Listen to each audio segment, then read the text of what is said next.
Hello, everyone. Welcome back to 3 News Now. I'm Stephanie Haney. It is Thursday, August 27th. This is your afternoon update with the top headlines from WKYC.com and our WKYC app.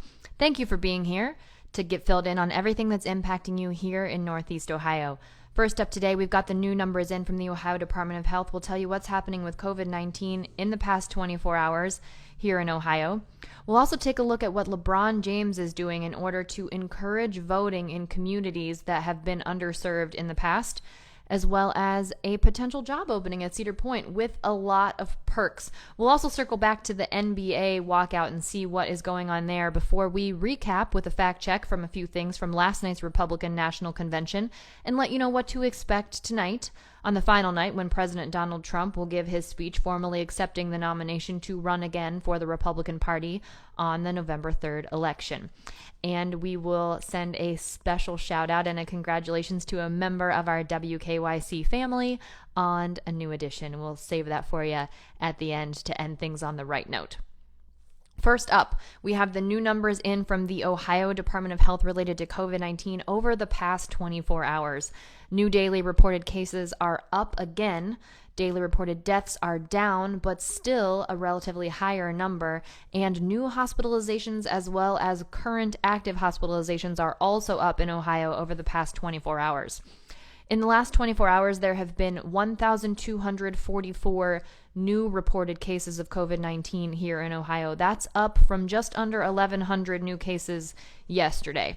That brings our total number of cases that have been reported here in Ohio to now 118,828. Now, that's dating all the way back to March 9th when we first learned of COVID-19 being here in Ohio. Now, the Ohio Department of Health reports the presumed recovered cases.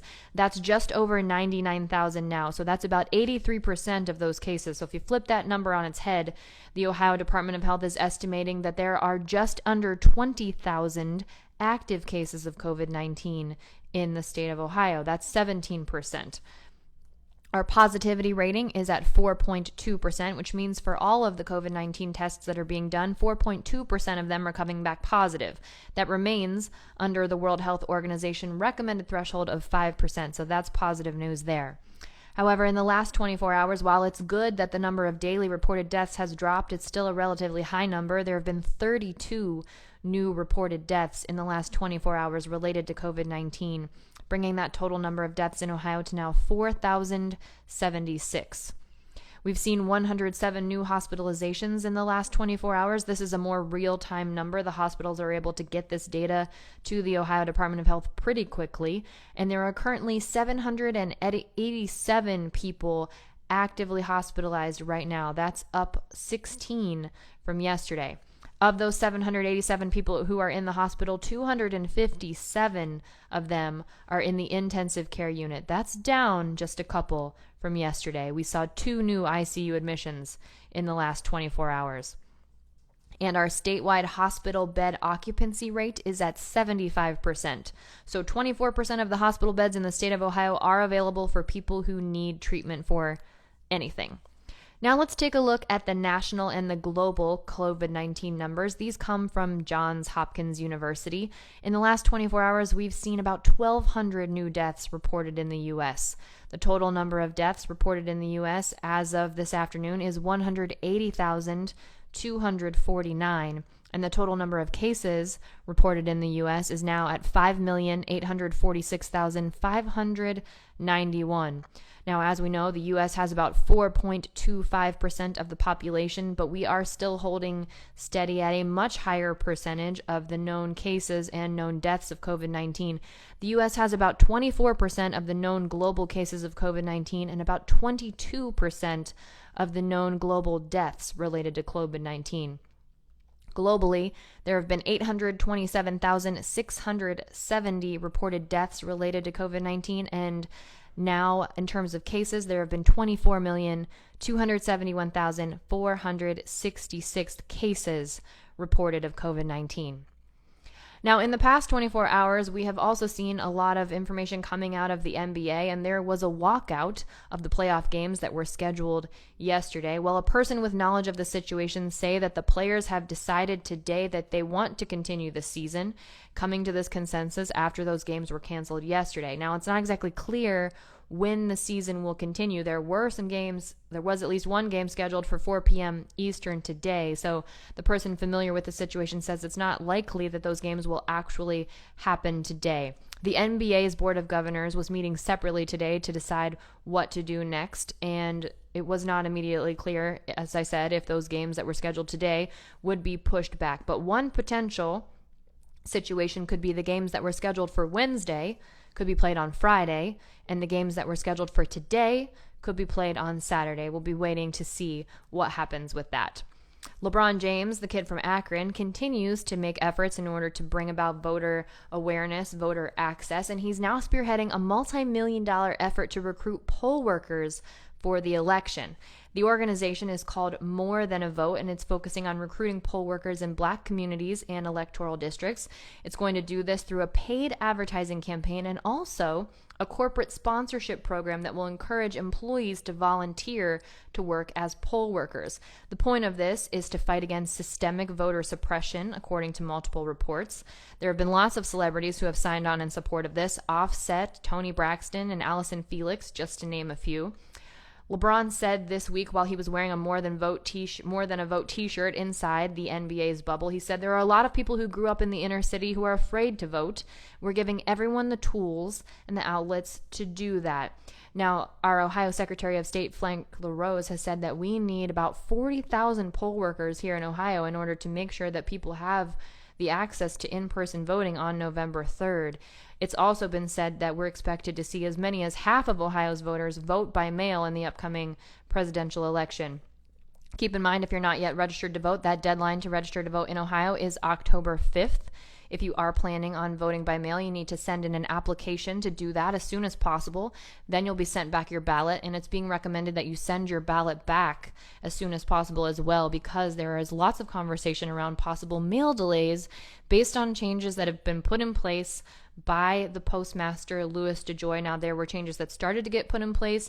He walked those back. He said he wouldn't be continuing any more changes until after the election. However, he also said he wouldn't be reversing any of the things that he had already done, so wouldn't be replacing any processing machines that had already been moved and those kinds of things. So those are your updates on what it means to vote here in the state of Ohio, and also what LeBron James is doing to make sure people have access to in-person voting at the polls right now. Now, if you're looking for a job, you might be interested to know that Cedar Point is hiring for the fall season, and they're offering lots of incentives. Those incentives include free housing and free food. Hollow Weekends has been canceled this year, but they have something else that they're doing. It's called the Tricks and Treats Fall Fest. That'll be running from September 12th through November 1st on Saturdays and Sundays. And in addition to those perks of housing and meals, they're also offering access to the park during time off and free tickets for family and friends. So if you're interested, we've got all the details on WKYC.com. You can check that out. Now let's do a quick recap from the Republican National Convention Night 3, a few fact checks from our Verify team. Representative Elise Stefanik said yesterday that President Donald Trump signed the largest pay raise for our troops in a decade. That is true. President Trump signed a military pay raise of 3.1% for 2020. That's the highest pay rate since 2010, or nearly a full decade. Vice President Mike Pence claimed about Joe Biden that when asked whether he'd support cutting funding to law enforcement, he replied, "Yes, absolutely." However, Vice President Pence misquoted Joe Biden. This was during an interview with Now This about police reform in July, and Biden was asked about defunding the police. The interviewer asked, "But do we agree we can redirect some of the funding?" And Biden answered, "Yes, absolutely." So Pence replaced the word cutting with redirect in the claim. So according to his campaign website, Biden proposes a new $300 million investment in community-oriented policing services. Another to add, there was a claim that Vice President said before the first case of coronavirus spread within the United States, President Trump took the unprecedented step of suspending all travel from China. This claim is false. On January 20th, the first patient in the U.S. was diagnosed with infection of the virus by the state of Washington and the CDC. And the Trump administration suspended travel from China on January 31st, so 11 days later. So there was already spread of COVID in the U.S.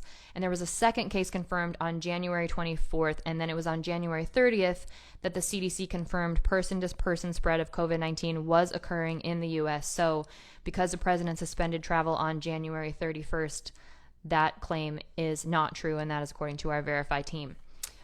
The speakers that are scheduled tonight for the final fourth night of the Republican National Convention, where the theme is Land of Greatness, include Trump's personal attorney, former New York Mayor Rudy Giuliani, who, if you will remember, his attempts to dig up dirt in Ukraine on former Vice President and now Democratic nominee Joe Biden's family were at the center of the president's impeachment over the past 12 months.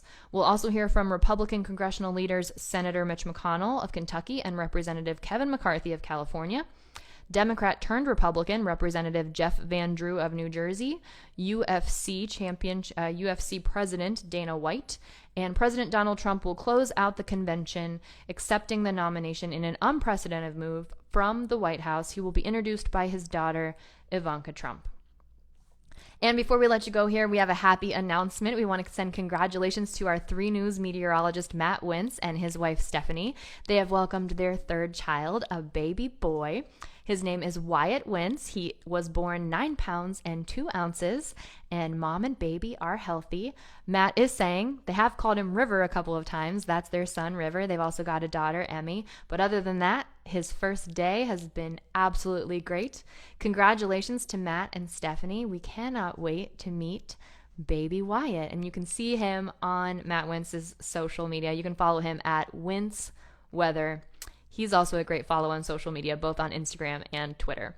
That's it for your 3 News Now afternoon update for Thursday, August 27th. I'll see you at 5 p.m. on What's New with your trending stories and also your reactions to the Cleveland Sports Alliance for Social Justice.